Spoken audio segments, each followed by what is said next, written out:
My name is Samantha. I'm currently 26 and stand about 5'7". I mention this as I'm mostly aware of my vulnerability in risky situations. In this case, however, I obviously wasn't. This happened about 2 years ago when I had just graduated from college. It was maybe a day or two after my graduation, and I was driving home from work after a long and stressful day. I work in retail as an assistant manager, which required me to stay late, so it was a very time-consuming job. This resulted in me being very tired and burnt out, and all I wanted to do was to go home and sleep. On this night, I decided that I would take a shorter route home than my normal one, as I was trying not to fall asleep behind the wheel. Now, the route I took was sort of a backroads type area. I pretty much drove through a wooded area, and I'll be honest, it was a little creepy at night. Every time I took this route, I'd always create false scenarios of something or someone jumping out of the trees with bad intentions. I'd say these thoughts were relatively common, especially for a young woman, but I thought nothing of it. Anyway, I'm driving down the road, listening to my tunes and seeing nothing but trees in front of me. About maybe 5 minutes down this road, I begin to see something shiny in the distance on the side of the road. As I got closer, I came to the realization that it was a car and someone sticking out their thumb. Even though I was really tired and really didn't want to stop for anything, I couldn't just leave them out there with no ride. Now, I'm a very kind person when it comes to helping others, perhaps even a little too kind. I stop my car, roll down my window just a tad, and ask if he needed help. In a sort of panicked tone, he tells me that he had pulled over after his car started having engine trouble and needed help. Being the good Samaritan I was, I asked him where he lived, to which he said just right up the road. I take a look at my phone, and it was nearing 11 p.m., and as much as I didn't want to help, I knew it was the right thing to do. I was so tired, but I didn't want to back out, and he seemed to be a very nice person. He tells me that he would leave his car here until tomorrow. Okay, a little strange I thought, but hey, who am I to judge? I give him the okay and tell him to hop in my car and that I'd take him back.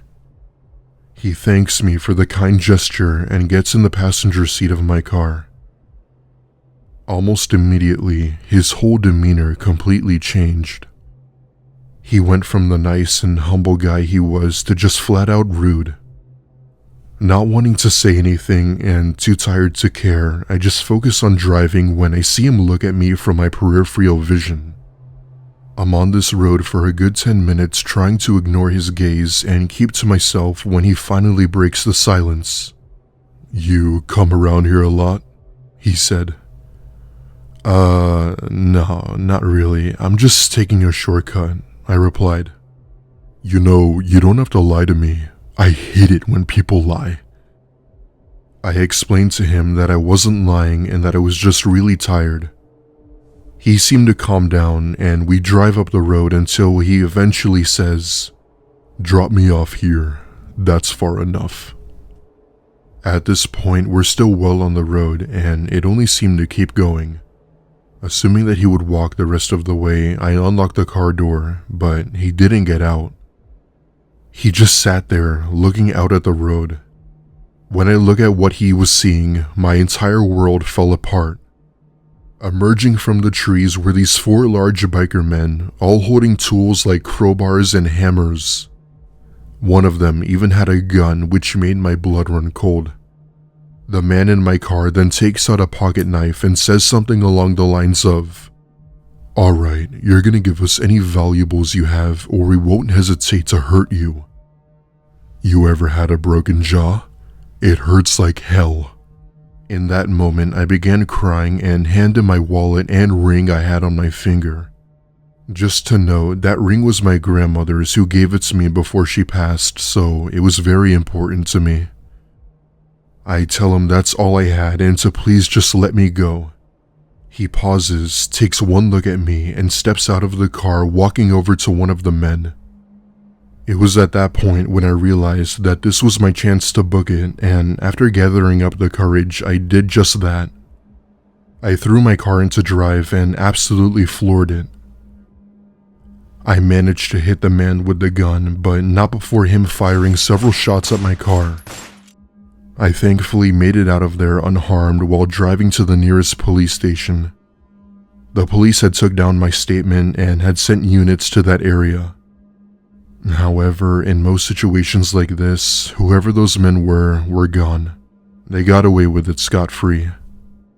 I tried my best to give a description of the men, but even then they were still unable to find them. I of course never went back down that road, and I actually prefer the main road. What really freaks me out about this though, is that this ambush was all planned. Planned as in to stop me to do God knows what to me. I'm just glad I took my chance to get out of there when I did.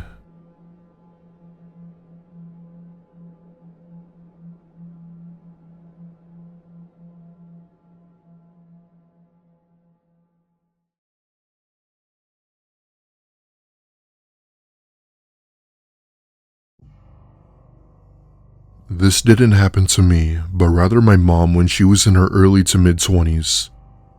Based on what she told me, it's by far the scariest thing I've ever heard.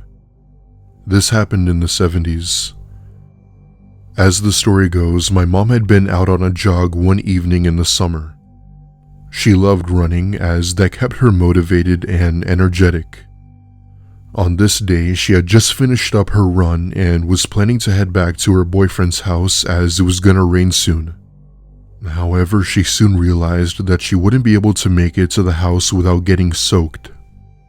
Also, to add to that, it would be a pretty long walk back, so it would take at most an hour.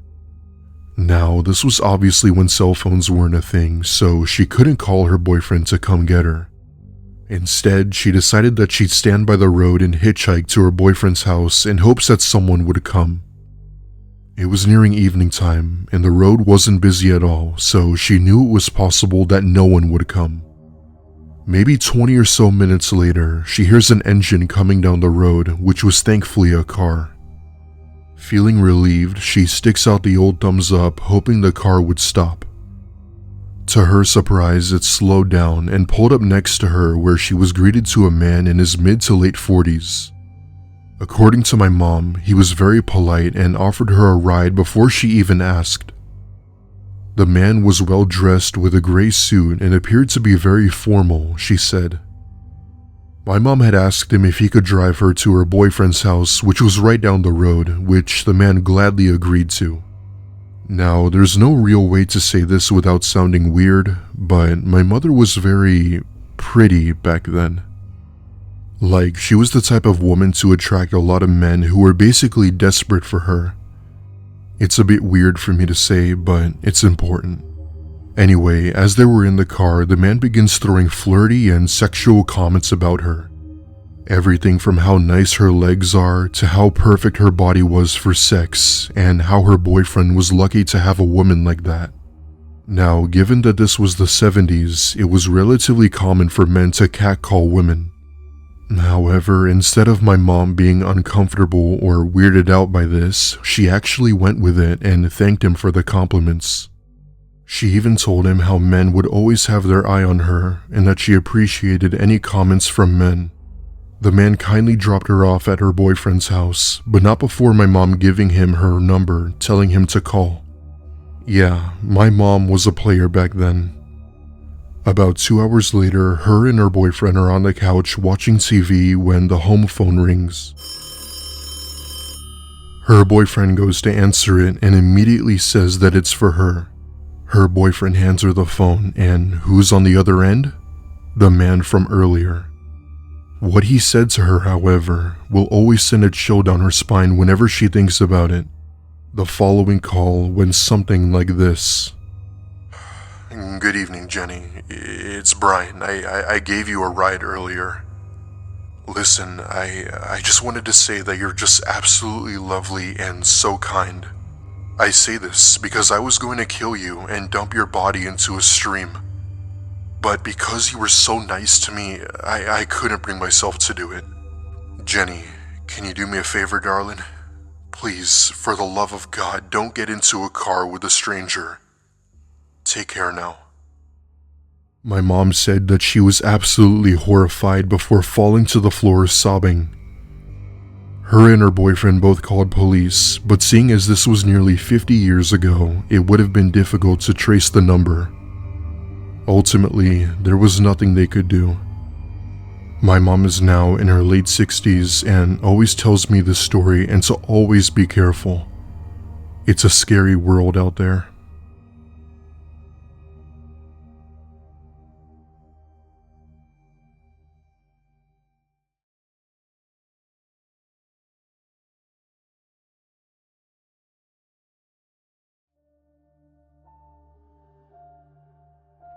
This took place in 2017 when my girlfriend and I were visiting her aunt in Seoul, South Korea. Her aunt always enjoyed big cities and the culture they had, even though it got tiring at times. Seoul was also a major hotspot for tourists, which meant that it was busy wherever you went. However, that didn't seem to bother her aunt that much. Anyway, we were staying at her apartment for about a week before we went back home. One night during our stay, my girlfriend and I decided that we'd go out for dinner for a little date night.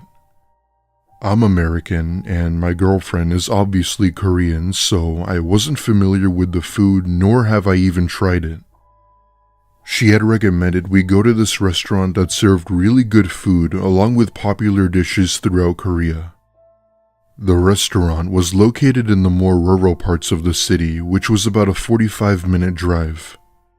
That being said, we hop into her aunt's car and start driving to the location. Fast forward about 30 minutes or so later, I remember us driving by some small rice fields when my girlfriend notices something up ahead. At first, I couldn't tell what it was, but we then came to the conclusion that it was a person.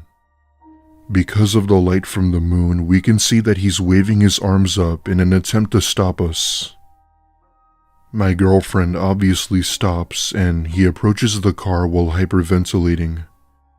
In a very panicked voice, he starts saying things in Korean that I obviously didn't understand. She begins talking to him and she translates by telling me that he had gotten lost on a hike. He had claimed that he needed a ride back to his town and asked us to help. My girlfriend, being the nice person she was, told him to hop in the back and that we'd drive him. We think nothing of it when we see what appeared to be two other people hiding in the tall grass. Now, I wasn't sure what my girlfriend heard, but she swore one of them said "oh shit" in Korean. This was clearly due to the fact that we had saw them, and that's when the man gets this shocked look on his face. The lights inside the car revealed his face to be bright red, as if he knew we were catching on to something. However, before he was able to do anything, my girlfriend pretends to be on the phone and makes up an excuse that we had to leave. His demeanor completely changed as if he were disappointed. At that point, we weren't sure what was going to happen, but we didn't want to stick around. My girlfriend turns the car around and we drive off, not looking back. Right then, we knew that whatever their intentions were weren't good and that we shouldn't stay there a second longer. Our dinner date was obviously canceled that night, but we never did tell her aunt about it.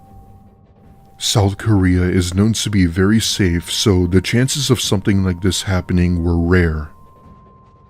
A month later, my girlfriend's aunt saw a news report of two people gone missing near the area where we saw the men. The news had said it was because the two were drunk and had spread out, but I've always wondered about that. I'm still not sure if what we encountered was some sort of ambush or trap or just people pulling some prank. Even with both of those scenarios in my head, I still feel that the second one is a bit too optimistic. I've never been back to Korea since, and neither has my girlfriend.